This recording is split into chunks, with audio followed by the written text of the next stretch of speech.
Hey, Eddie's Auto here, and I just wanted to make a little video about reviews and review scores here on GamerNode.com, and particularly in the board game space here in these video reviews. You might notice that generally in the past, if you've been with us over the long haul, back since 2005 when we started as a solely video game news and review site, you may have noticed that the review scores for a lot of our board games are slightly skewed toward the higher end, and it was never so in the past. We had like a pretty strong sense of maintaining a bell curve and averaging out our review scores over the spectrum for video games. And me in particular, I was always the guy on staff who was a little bit more hard on some games, a little bit more difficult to please when it came to video games. And how I would rate them. I would consistently rate a little bit lower. I wanted to use that whole scale. I changed the review scale from that 10-point scale that everyone uses, where they use about half of it, when they use 6 to 10. I changed it to the 5-point scale way back in 2010 so that we would get a little bit more use out of the 1, 2, 3 range, because we would want to have a representation of what is average, what is a standard game experience. A 3, I always said, was a solid game. That's a game that I'll play, it's fine. A 4 would be great, I love playing it, I really want to get in there, I always want to play it. And a 5 is, wow, this is up there. Now, with board games, we're coming to this market a little bit later, and that gives us the opportunity to see what's out there and to do a little bit more research into what we're reviewing.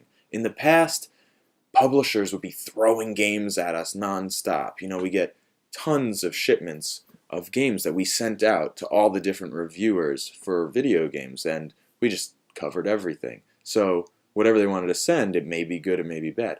With the board games, we're doing a little bit more curation. When I say we, I mean I'm researching the games that I want to show on this video channel, the games that I want to spend the time playing and that I want to share with all of you because I think they're probably going to be good. I'm not going to look at a game and think, well, that seems like crap, let me review it. No, I don't want to bring a game in, review it, and beat it down. That's not constructive to me. If I don't talk about a game, that's more of an indication that maybe it's not great. That's really the best way to express that a game isn't great. It's just not talk about it. Talk about the good ones. So you'll notice that a lot of these games are going to be skewed. You're going to see a lot of 4s here on this channel. And that's because I'm going to pick out the games that I'm excited about, that I want to play. And if I put in the due diligence to see whether the game appears to be a good game, then more often than not, I'm going to be mostly right about it. I don't come into them with preconceived notions per se. I don't have a decision before the game gets into my hands. That was never the case. But I do generally know what I'm getting into. Can a game surprise me and be way better than I thought it was going to be? Yes. Case in point, I read and watched various things about Quadropolis, and I thought, I'm not really into that. I played Quadropolis. It was incredible. That's an amazing game, and I hope to review it. But some games can surprise me and be better than what I thought. Some games can surprise me and be worse than what I thought. Those you might see, I get on the channel, I've agreed to review it, and I hate it. That's going to be in the lower range. But the point is, I'm not going soft on everybody. I'm just curating the games that we're reviewing here as opposed to fielding everything left and right. So you're going to see some better stuff. I'm not just handing out those high scores for no reason. And I don't know. For me personally, that was always a big point of contention with other reviewers, and I didn't want to appear to be that guy.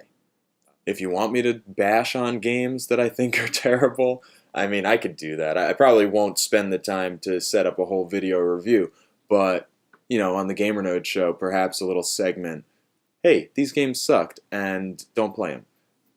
But it's all opinion. There's no such thing as an objective review. Hopefully you get to know what the reviewers here like, and you'll see if you generally agree with my opinions, then you can trust them. If you don't, well, maybe you could just think the opposite of everything I say. I say this game's great, maybe you'll hate it. If I say this game's terrible, maybe you'll love it. Generally, I hope that more people would agree with me, because then I have a relevant opinion, and I like to think that that is sometimes the case. But, yeah, not going soft. Just picking out good games to show all of you. And that's it. I thought this public service announcement would be helpful. Overall, I just hope you like our videos, and thank you for watching. Stay tuned, we're going to have more and more coming up in the weeks, months, and years to come.